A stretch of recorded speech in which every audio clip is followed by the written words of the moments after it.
Podcast Network Asia.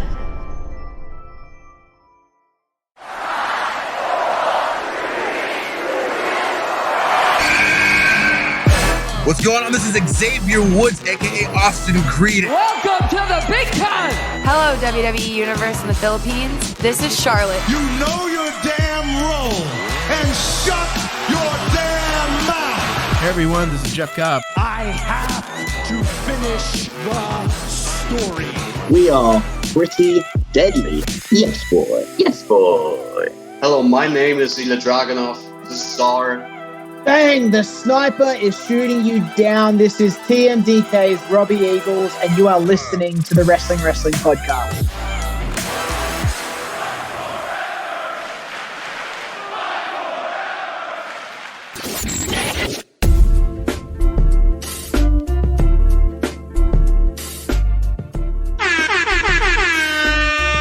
You're listening to the longest-running weekly episodic Filipino wrestling podcast. This is the Wrestling Podcast. And we are not just the longest-running weekly episodic Filipino wrestling podcast. We're coming to you number 11 in the wrestling category in the Philippines, number 240 in sports in the Philippines, but overseas, my God, our rankings. Let's start off in Romania, where we are number 24 in wrestling, in Ireland, where we are number 102, and in Germany, where we are number 139. Where the hell are you getting these numbers, Ro? I have them emailed to me every night. So, ano. You know, as somebody who was a former number 29 in Saudi Arabia. Congratulations to us. Diba? Tsaka former number 1 sa Kenya. Yes. Yeah. For some reason, ito lang yung countries na may stats. You guys pick weird VPN locations. No. So, these are the only countries with, including the US, Canada, UK. So, I'm guessing there has to be more than this. So, to everyone listening to us around the world, hello. Mabuhay. Mabuhay. Jambo from Kenya. Yeah, thank you for finding our little podcast in our corner of the world. I don't know why you choose to listen to us, but thank you. We appreciate it. Ano tayo Robbie Eagles interview kasi. Kaya, it probably could be that, diba? That's right. We Yeah, we do have a lot of and all those other Europeans. Might as well be that. We have a lot of other international guests from our catalog, so if you haven't checked them out, go and check out the backlog. Ang daming pwedeng pakinggan, or if you wanna just listen to whatever's current, that's fine too, as long as you keep yourself subscribed to us on Spotify, Apple Podcasts, or wherever you get your podcasts. We also got to say hi and happy birthday to one of the main men behind Podcast Network Asia. Happy birthday, Boss Ron. Happy birthday, Gemini King. Happy birthday, Boss Ron.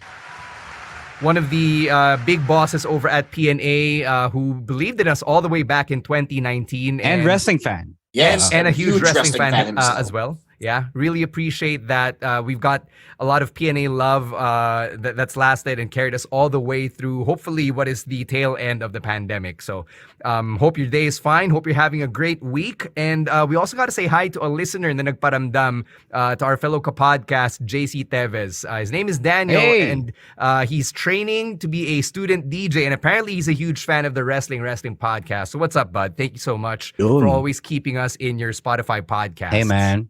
Taga-Poland ba siya? Hindi, Pinoy siya. Pinoy. Taga rito naman. Sa Poland naman si JC? No, JC's here. Okay. I know Rika's last I gone. checked, he's training Filipino student DJ, so, Alam ko si Rika ang abroad, diba? Yes. That's right. Kala ko siya yung listener natin sa Poland. No. JC's here. Rika's the podcast who's no longer in this little shithole. Anyway, we got a lot to talk about because it is our regular Picks of the Week episode. We are coming off of a huge week in wrestling. 3 pay-per-views, PLEs, however you want to call it. We're recording on a Monday night. And if you haven't seen all 3 pay-per-views yet, I can't blame you. I have all the time in the world right now, so I actually sat through all of them. And we're going to do our best to pick something from each show. In fact, looking at the picks, each show is actually represented. So let's get right to it. And let's start off with Night of Champions, which happened here in the Philippines Sunday, Manila time, para sa mga ngarag tulad ko, tulad ni Ro at ni Emil na nanood ng live. But Chino was there, viewing party. Yeah.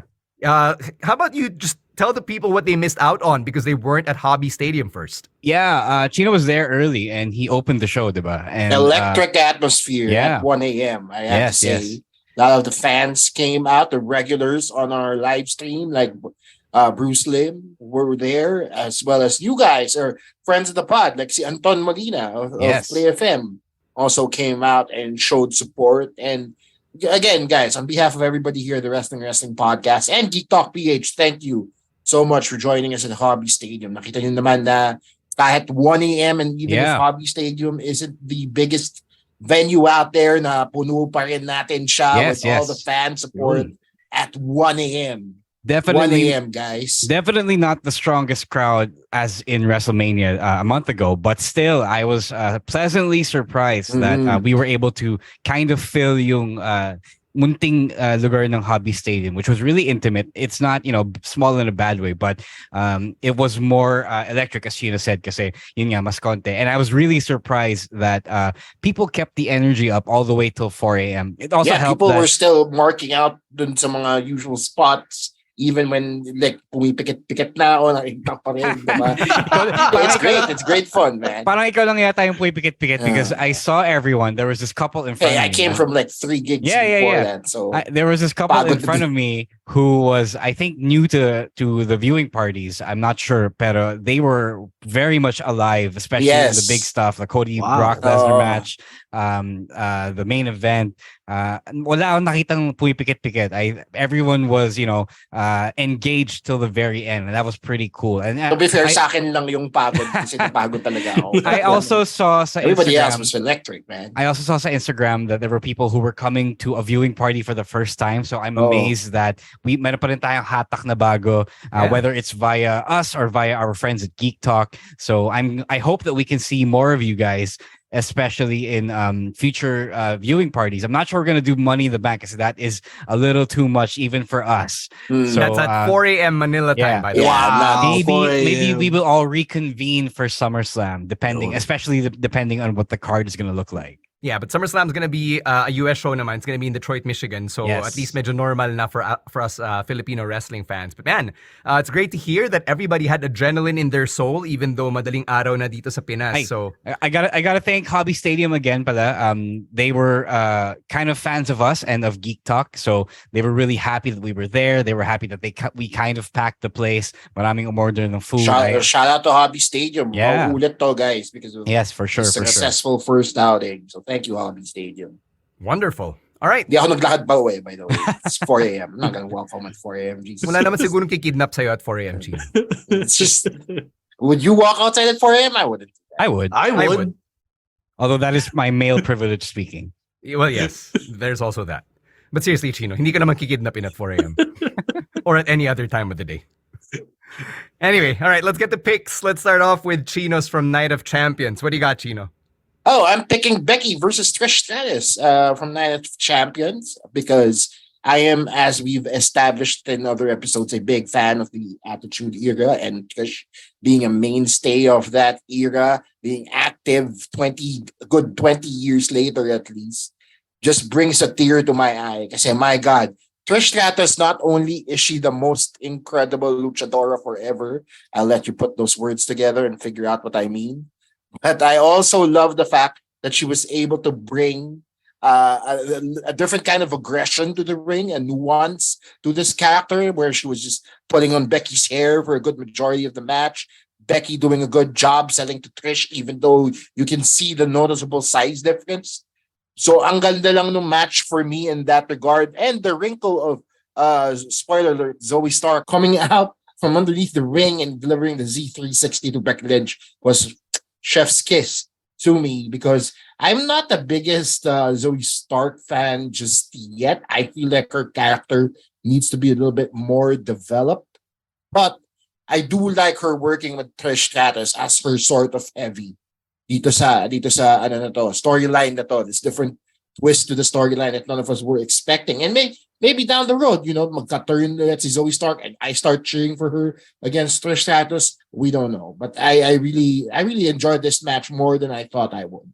Isn't it awesome that you mentioned Zoe Stark was Trish's new heavy? 20 years ago, Tyson Tomko was Trish's heavy. And now we are at an age now a woman can fill that role. That's pretty cool. Then again, China was a heavy for Triple H in the 90s, guys. That was also true. But that was China. Kasi iba naman si China. China was literally built different, diba? Trish had to use a guy to be her to be her bodyguard and to be her scare tactic. I mean, to be fair, si Trish Stratus also started out as a valet for TNA. I'd like to think that barriers have been broken. Dating back to the China days pa. I mean, hell, Dominic is a heavy to Rhea, diba, to an extent. Ripley, exactly. Diba? So, I don't think it's that big of a deal na Zoe is a heavy to Trish. But I do think na Zoe being in this role is nice kasi this is her 2023 Mickey James era.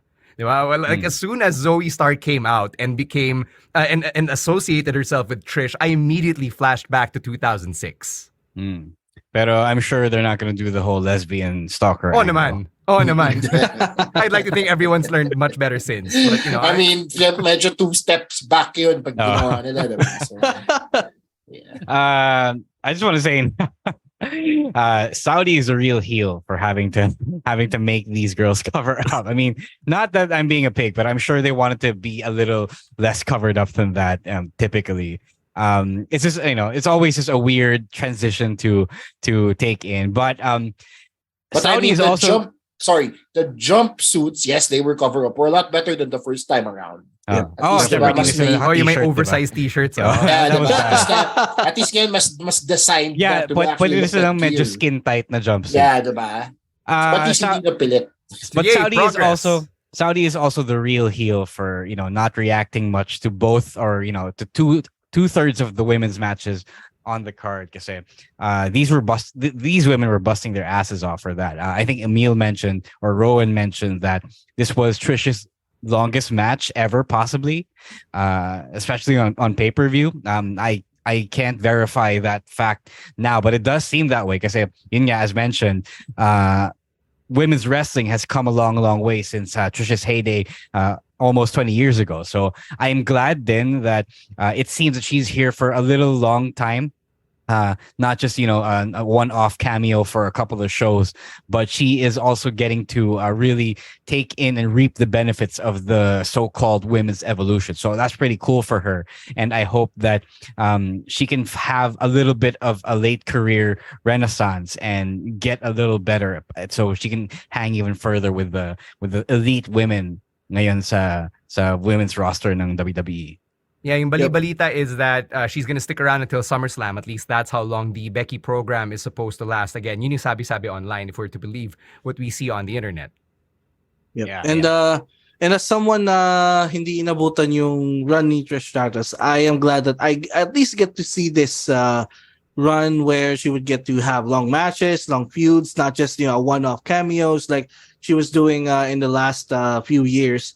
So yeah, and credit to Becky, she really sold well for Trish. In my opinion, she really made her look good. Even though we all know Trish is really good, but also credit to Becky for really making her look good, and the match looked really well thought out. And I love as well the Zoe Stark inclusion because bagon pa lang siya, but because of her being involved with Trish Stratus, she is inserted immediately into a big feud. So I think they're really expecting big things from Zoe. Mm-hmm. All right. I think on that note, there's only one way to end that pick, and that is by saying the magic words, "Thank you, Trish." All right, let's move on to my pick, also from Night of Champions. It was the match immediately after that. Gunther versus Mustafa Ali for the Intercontinental Championship. And I was watching yung media event highlights right before Night of Champions. And dun palang kita mo talaga how they really pivoted to make Ali fight for representation instead of the toxic positivity character that he had up until the point that he won the Battle Royal. And underdog babyface Ali is the shit. Like, he's really, really good. Like, he knows how to get these people behind him. And I especially loved yung sinasabi niya na a face that's like mine, a name that's like mine. And that promo he cut on Instagram to add to that, na parang he was putting that pressure on himself. Now, if he isn't able to be a champion at Night of Champions, then the dream is gonna die. Diba? So it kind of gives you that sense of urgency. And you saw it in the performance. It was really the performance of a lifetime for Mustafa Ali. And even calling the match, for a few seconds there, I actually thought, now, wow, the upset could actually happen. So the fact that he could make my jaded heart believe, even for a few seconds, says a lot about how gutsy, plucky babyface Mustafa Ali can capture your imagination and your heart over the course of his performance, however short or long that may be. So, yun, I don't have a problem with Gunther and Ali being quick. It was the right type of sprint, and I'd like to think it hit the emotional notes that it needed to. Yeah, Gunther is really good at that Brock formula. Even better than Brock, I would say. He gives a lot of offense to his opponent and then makes him believe na may chance to beat him. So that's pretty good. And then, Ali, we've known this about Ali for a while now. He's really good. And a lot of people, especially casuals, don't get to see that because they only get to see mostly yung funny shtick that he's been trying to establish. He's trying to establish that he can do a character and stuff like that. For those of us who have seen him since the 205 Live days, since the Cruiserweight Classic days, we know he can go. And I'm glad that they ditched the whole positivity character thing and then just went with him as an earnest babyface. Medyo minadali nila yun, but I think it was warranted din naman. I wish lang that they decided a lot earlier on that they would do this in time for the Saudi Arabia show. But I think I still love what we got and he brought it.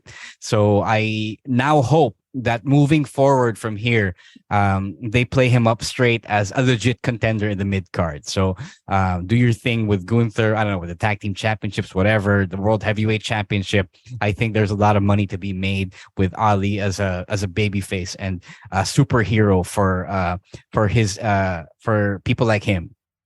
I'm also happy that we're getting to see Mustafa Ali shine in this role because now we don't have to put up with Mansoor so much. It's another thing. Make it sound like Mansoor is a bad guy. No. Yeah. But I can't believe that Vince didn't try this earlier. Kasi pinilit si Mansoor. Yeah, kasi, yung problema kasi Saudi siya. But he had a way better representative of the hindi naman siya Arab, but the Middle Eastern Muslim community with Ali. Yeah.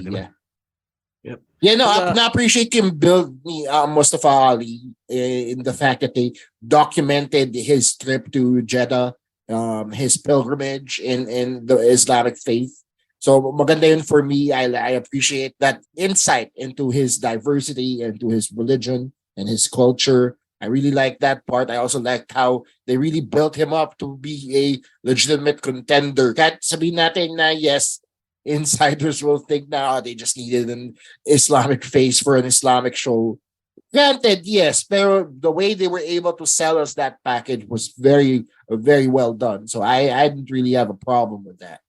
Yung problema kasi kay Mansoor is that they were trying to shove it down our throats the past 4 or 5 times that they've been to Jeddah now, or however long they've been doing this shtick. So yun lang yung di ba nakikita na natin a lot of people make even the running joke that he might walk away with a championship one time and hindi tayo magugulat because that was the whole thing with Mansoor. So at least with Mustafa Ali, even if he does win the IC title during that show, hindi tayo magagalit. Walang uproar. Yeah, definitely. And my one wish after this is that they would continue to present Ali the same way that they did during the build-up and the Night of Champions PLE. Kasi may momentum na eh. So they should continue to run the ball with him kasi I think him being an underdog babyface, that's the best version of Ali. Kasi madami na silang gimmicks na they tried to put with him. Nothing works.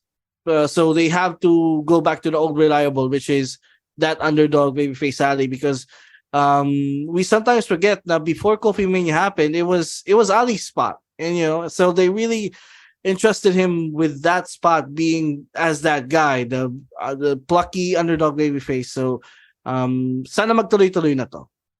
All right. Let's move on to Rowan's pick, also from the same show. It was the SmackDown Women's Championship match between Rhea Ripley and Natalya. So Rowan's not here. I'll just read what he wrote. He said that he actually enjoyed this quick match, which lasted all of 69 seconds. Nice. And it reminds him of squash matches where Batista would beat up smaller guys like Nunzio or Simon Dean. Rowan adds he's not really the biggest fan of Natalya, but that she would just have to show up and do her thing, do her job, and put Rhea over. Ikaw, Ro, I know that you have a different opinion for squash matches than most people do. So can you defend this pick? Because I saw the pick and I was like, really, Rowan? I fucking love squashes, man. Because people like fucking long matches, 10 to 15 minutes. They think that's the barometer for great wrestling. But squashes are fun because if one, as a wrestler, you get to get in, get out, and collect your paycheck, diba? All you got to do is take one or two big bumps, tapos put over, lay down for the 3-second tan, tapos tapos na, babalik ka na, magpapahinga ka na, maliligo ka na, pwede ka na umuwi if you want to go home or stay and watch the rest of the show. So that's pretty cool. And as a fan, it is a much needed break from all the long action, and it helps legitimize someone like Rhea Ripley, who does need, a big statement win every now and then. Like the competitive matches are nice to watch as fans, but sometimes they don't leave you with the impression that, okay, this is a really strong champion. So you do need those. And I think that was like a way to get Natalya on screen because it was her birthday, diba? So it was a bone to throw her, to get her a spot in pay-per-view, get that pay-per-view paycheck. And it's substantial then. If you appear on a big event like that, you do get a bigger paycheck. That's why a lot of people try to fight to get that spot. Yeah. That's why they give a lot of people spots at WrestleMania. I mean, Battle Royal. So maybe big event payday. So a lot of it is good. It's just that we've been conditioned to think that competitive matches are always the way to go. Honestly, this was the match I actually left on. Oh, you did. That was a viewing party. Had I known that it was only going to be a minute and then the Cody Brock would be another 9, dapat naiwan na lang ako. Kasi it took me the same amount of time to get home. Exactly. So, sayang eh. But then I saw it. It was actually a pretty legitimate squash match. So, okay lang din. My whole thing with this is kung nabilisan tayo or kayo, whoever, dun sa Mustafa Ali build, paano pa kaya to, diba? Yeah. I don't know if this was built right as good as it should have been. Kasi parang for me, Natty just came out of nowhere and it's just threw her this bone. Yeah, that's what it came out and saved Dana Brooke, then yun na. Diba? Yun lang eh. Tapos naging contender na siya bigla. So it really wasn't legitimate for me to believe na Natalya stood a chance here. But then again, yes, squash match siya. That wasn't supposed to be her role. So okay lang din yan at the end of the day. Mm-hmm. Yep. And for me, Dominic stole the show kasi sobrang nakagago yung mga antics niya from the beginning of the match until yung celebration where he jumps up to Rhea Ripley like a little child. So yeah, and it was a perfect squash. I mean, it was 2 a.m. in the morning. So AM na in the morning pa. Yeah, 2 in the morning. So the faster we could get through this match, the better. That's what I had in mind. So it was perfect. He's right. I think they knew then that it was a really bad hour for a lot of markets around the world. So you don't want to spend too much on your show. So the show as it is already ended like 10 or so minutes after the top of the hour, at the last hour. So any more than that, and then you would have to extend a little more. So okay na rin yun. It's a nice change of pace. Yeah, even for me and Carlo, actually, when it happened, right, you're like, okay, I guess that's one match that's done. Exactly. Just like that. Exactly. Yeah, precisely. All right, so that's the first half of our picks of the week. And if you have any that you'd like to add to the conversation, as always, you can hit us up on Twitter and on TikTok. It is at Wrestling2XPod. We'll take a break. On the other side, a pick from Double or Nothing, a pick from NXT Battleground, and our bonus consensus pick. That's all coming up after these quick words from our other podcasts on Podcast Network Asia. And we're back with the second half of our picks of the week. Let's head on over to NXT Battleground. This is Rose Pick. Yes, my pick is for the NXT Heritage Cup Championship. It is a British rounds rules match. Noam Dar versus Dragon Lee. And the reason why I picked this out of all the other possible matches I could have picked was that I really just fucking miss the Heritage Cup. It was the best invention to come out of NXT UK. Amen. And I'm glad that the management is recognizing and acknowledging how great this is by bringing back the entire championship and the champion to NXT stateside. So one is that it is the rounds format done right, and then there is a built-in time limit. So the match is only going to be 8. Well, that's not just 18 minutes long, but sometimes it, that's a hard cap, and then sometimes they break it. Talaga. But oftentimes they go under it. So they did that here. They ended the match at the 5th round. So that's like around 12 to 15 minutes, almost 15 minutes. And they did what they had to. They didn't overstay their welcome. Dragon Lee didn't quite match yung traditional British wrestling World of Sports style that Noam Dar could do. But, it was essentially what they were doing as well on NXT UK the final day. So it wasn't always technical wrestling. It was just really hard-hitting stuff that was separated into rounds. And then they found a way to adapt yung typical match formula with the context, with the confines of the rounds format. So that's pretty great. And I miss watching that because it's just different and a change of pace from your typical singles matches. And it goes to show you that when you do this as a special attraction, mas angat talaga siya, mas umaangat siya, and it doesn't overstay its welcome. You make it a big deal as a special kind of match, and it just makes the championship itself special. It's not just your typical mid-card championship. It is something that kind of separates you from the rest as this kind of wrestler who's mastered this particular style. Bro, what do you think about the development na may stable na si Noam Dar? Because that was the biggest takeaway coming out of that match, diba? Na he's formed what I call for now the Pinky Party, because they're all in pink. So you have Oro Mensah with the pink hair, Jakara Jackson rather, with all pink, Lash Legend in all pink, and Noam Dar. Obviously, Noam Dar sticks out like a sore thumb. But what do you think about the Pinky Party here? It's hilarious. I didn't think that Noam needed an entire stable.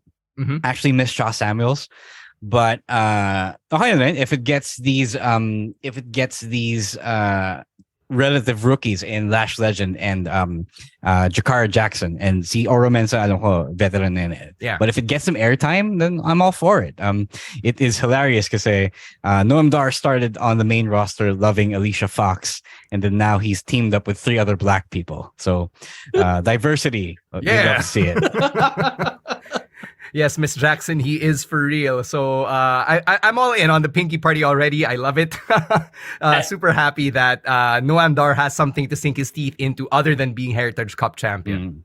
I also like how they were able to find a luchador in Dragon Lee and fit him in this sort of format. Yes, the stick out siya, but then it gives you an opportunity to try other types of wrestling in this scenario, diba? Like people who you wouldn't necessarily expect, diba, who wrestled stateside. That's nakaka-compete dito sa ganitong kind of format. So, like mga Japanese style puro-resu guys, or typical NXT recruits, diba? Maybe Braun Breaker might want to compete for this. I don't know. But it seems like an interesting experiment and a foray into a style that isn't as popularly known in the States. It was again a terrific match. Very only less than 15 minutes, so very easy to consume then. And I really like that they put yung element of si Dragon Lee, he's unfamiliar with the Heritage Cup rules, because there was a bit during the first round I like that yung magda-dive siya sa outside pero hindi niya alam ubos na pala yung oras for that first round. So I like that. That was his first time diving into a Heritage Cup match, and he's still quite unfamiliar with how the match goes, how the format goes. So I really like that. And the stable, I'm okay with it. It's something new, and I think it would put these guys, yung mga, because I think most of them in the stable were NXT recruits. So at least they will learn. No, not Araminta. Okay, so the two girls, the two gals. So at least they'll learn under Noam and hopefully be better after some time. Si Oro Mensa went by a different name. Yeah, he's Oliver Carter. Yeah. There we go, right? So yun. So kasabay niya si Noam Dar. That time. Sort of. They came up from the same European indie scene. Yeah. Right. So there. That's Rose pick from NXT Battleground. Emile, finish us off here with your pick from Double or Nothing. All right, so my pick is from AEW Double or Nothing, and it's the main event, the Anarchy in the Arena between the Elite and the Blackpool Combat Club. Honestly, this match saved the show for me. It was a pretty mid pay-per-view that had a really couple of great matches that includes this one. And it's just chaos all around. I mean, just what you would expect in an Anarchy in Arena match. Although I did notice na there were more in-ring action to this one than in the previous ones. Because in the previous ones, they would really go all over the arena. But on this one, I think it's only Matt and Claudio who went backstage. They went outside, did that spot with a pickup truck. But it was okay with me. It wasn't really a bad thing. The Takeshita heel turn was expected. I mean, I think a lot of us were kind of calling it for already. But I like that they didn't hindi siya automatically aligned with the BCC, because if you noticed in a post-match celebration, I mean, he wasn't really celebrating with them. Like, he was just standing there very menacingly.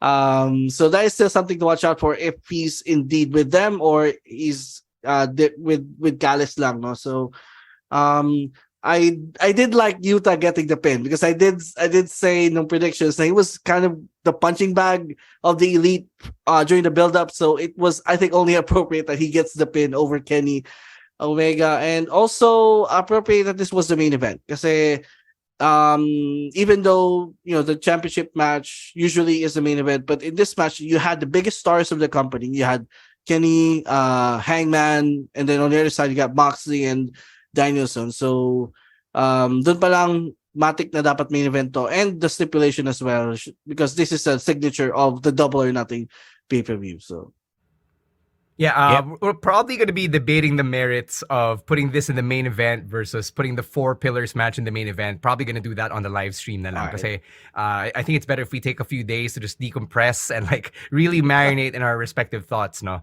But just on the match itself, your thoughts, guys. Chino, Ro. Hilarious. Totally hilarious. This is what I needed, actually, in the entire show. So Emile was right. The show was mid, but through no big fault of the wrestlers themselves. Like, Las Vegas failed this crowd, and maybe a little bit Tony Khan, by way of the production, failed this crowd. Kasi from what I'm told, or from what I've read online, malakas daw, maingay daw yung mga audience members at the show itself, but that didn't translate to the screen. I think some people were suggesting that the crowd wasn't mic'd up as well, but it wasn't just that. You can see the relative indifference of the crowd that was in front of the hard cam. So you can see just sitting on their hands, not really reacting to anything.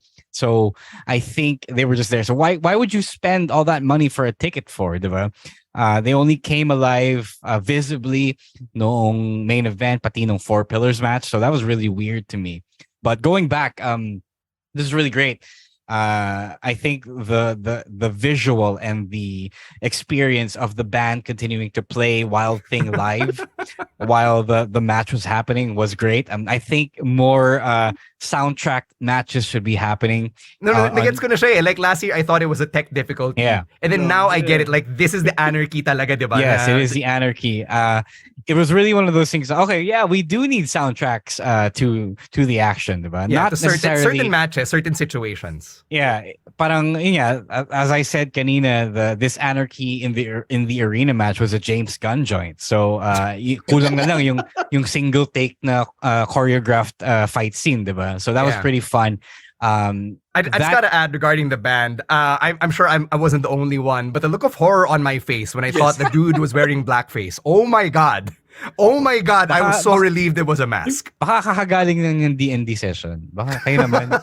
Baka nag-draw character lang siya. And then when he revealed yung BCC shirt, that was just hilarious. That was a nice touch. Why would you out yourself as in favor of one side? Ito rin, na super kick ka. Tapos yung mga kabanda niya, walang pakialam. Walang pakialam. Tinapos pa nila yung kanta. But they should have continued to play without him. Like, they just needed the instrumental without him singing Wild Thing at random, diba? So I wish they ran the whole show. They played the whole match, but it was pretty fun. It was the right kind of hilarious to close the show. I think if you ended the show, this is my early start to the debate, but if you ended the show with MJF's side headlock takeover pin, you're gonna send the crowd home pretty pissed. So this was a good idea. This was a good idea to have exploding Jordan 1s, thumbtacks to the feet, whatever have you. Takeshita revealing himself as the possible number 5 in Blackpool Combat Club. A whole lot of fun storyline developments. What I did notice with the Las Vegas crowd was that I think they were really popping more for the sports entertaining stuff than the straight up pure wrestling stuff. So that was interesting. That was an interesting insight to me. And I think that it was also kind of like a failure for TK to anticipate what kind of action the crowd might have wanted. But I think for one thing, for all the failures of this event, closing out the show with a match like the Anarchy in the arena was a good choice, and it saved their asses. And it was a good choice for them to just go crazy and not be pure wrestling about this whole thing. Ikaw, Chino, any thoughts on Anarchy in the arena? Yeah, no, I haven't seen Double or Nothing, so I mean, there's a lot to look forward to, I guess. It's just interesting though, nung binanggit niyo yung sa audience, because it seems to be like an AEW problem then. Because when I remember when I watched live, iba yung feeling nung nanood ka ng live versus watching the pay-per-view from the comfort of your home. Diba? Parang napagod ka din after a while, and that was kind of what I am expecting to go through once I sit through and slog through the 10 matches that they have on this card. But we'll see. I think I'll have to reserve all judgment after I actually watch the thing. Yeah, a friend of the podcast, Ray Moralde of the Sporting Tribune over in the US was actually there, and he was telling me nga na their area seemed to be pretty hot naman. So there does seem to be some sort of inconsistency with what people in the arena experienced versus what we were able to watch on pay-per-view or on Fight or however you caught the show. It's also entirely possible na you kind of get biased because you hear your area, your immediate vicinity. So you narinig mo, but it doesn't necessarily automatically translate to the rest of the arena. So sayang lang, kasi I'm sure Sina Ray they were doing their best to hype up the show, but what we saw on camera as well, the crowd couldn't care less. Yeah. It did say a lot, and as much as you don't want to admit that the crowd could affect your viewing experience, clearly Double or Nothing proves otherwise. So we're going to leave it there muna. Again, the debate on which match should have main evented, we'll save it for Thursday on the live stream. But we do have a bonus pick. It is a consensus pick as well. And it is the main event from Night of Champions, the Undisputed Tag Team Championship match between Kevin Owens and Sami Zayn and Roman Reigns and Solo Sikoa. So let's talk about the cinema. Jimmy finally snapping, nag-sprak siya, and he attacked Roman Reigns. Yeah, it was really great. I didn't think they would do it this early. Akala ko they would, do a thing where, the bloodline, or the Usos rather, would cost the bloodline, would cost Roman and Solo the match. Tapos, doon magsa-start uli another months-long arc of, betrayal and aggression and manipulation. But then they just went out and did it. They just went out and did the turn. Deserve the money. I think it was logical then. I did think the past few weeks of tension did warrant this turn already. And it was great, it was really satisfying to see them do their thing, to finally realize na, okay, ginagago nga tayo ni Roman. Minamaltrato nila kami. Niya kami. Tapos, we finally see the light. Jimmy was saying, I'm your brother. I'll never do you like that, right? So that was pretty cathartic. And I loved the straight up subversion of what has become the Bloodlines formula. You knock down the ref, you interfere, you have the Usos interfere, and then they cost whoever Roman was challenging the match. Diba? And now this time it's Roman and Solo who get the L because of the interference. So I like that. I hope that people who are pretty tired of the Bloodline's antics would finally appreciate this development, kasi ito na yung hinahanap nyo. The Bloodline's finally collapsing. We're not going to get these shenanigans anymore whenever Roman would defend his championship, diba? So you better enjoy this because this is your wish. And I'm just glad that we're finally moving on. And, for those who say that they're tired of the whole Bloodline story, I think nabuhayan din sila kasi may bago nangyari. It's fresh again. And I like that they really just told the story long enough and they stuck to it long enough to, make it have an impact on us like the way it did. Yeah, there was something refreshing, just to use that term again, at about the final shot of Roman Reigns angrily looking up at KO and Sami holding championships that Roman knows he can't have. Because it like you said, Ro, it really subverted everything that the Bloodline had been up to for the last 3 years. So I thought that was such a cool image to have Roman on the other side of this equation for once and realizing na kagagawa niya rin kasi. Yep. Yeah. Sami finally finished his story. Yun. That's how we'd define it. So even if it didn't win the title at the end, he triumphed over Roman because of Sami was a key for the disintegration of the Bloodline. He started it all. Yeah, he broke the Bloodline. I really like that they did the actual payoff instead of making us wait more months for it. Kasi diba tulad ng sinabi ni Ro, it was deserved, right? And for them to tease us more wouldn't be what this era of wrestling is about anymore. It's about giving the fans what they want now. That's what Triple H is doing with his storytelling. He's listening to the fans and producing such great shows as of late. So parang ako, nakita ko na this moment right here made the whole thing, Night of Champions, actually a must-watch. Even if it was such a short show at such a late hour, mapipilitan kang panoorin kasi you want to see this moment for yourself. Yeah. Yep. Plus, wrestling-wise, I think this is the first time in a while that Roman really went hard. He like before in the matches before, parang you could see na nagana siya, parang he slows down, he doesn't do as much. But this one, because it's a tag match and it's because it's also against KO and Sami na balls to the walls talaga sila. So parang napilitan siya to up his game wrestling wise as well.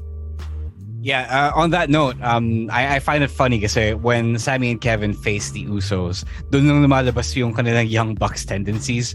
But when they face someone like Roman, they slow down and do total sports entertainment WWE style, which I appreciate. Some people might not, but there is an audience for this, and I think they catered to the biggest possible denominator here. So there. Those are our thoughts about the consensus pick, the main event from Night of Champions. Beautiful, beautiful cinema as always. Thank you, Triple H. Thank you, WWE. And thank you to all of our patrons and our listeners who always check out these episodes, who continue to support us with your clicks and your streams on the things that we put out here on the internet.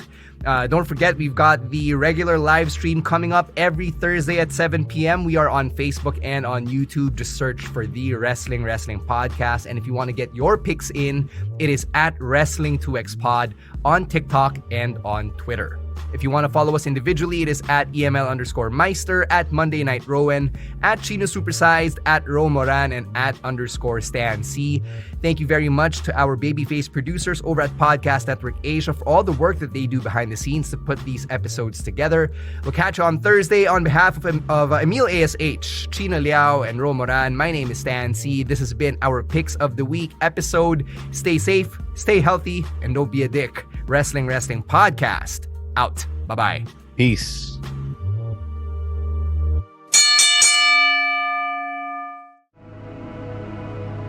The views and opinions expressed by the podcast creators, hosts, and guests do not necessarily reflect the official policy and position of Podcast Network Asia, the hosts of the program, or other programs of the network.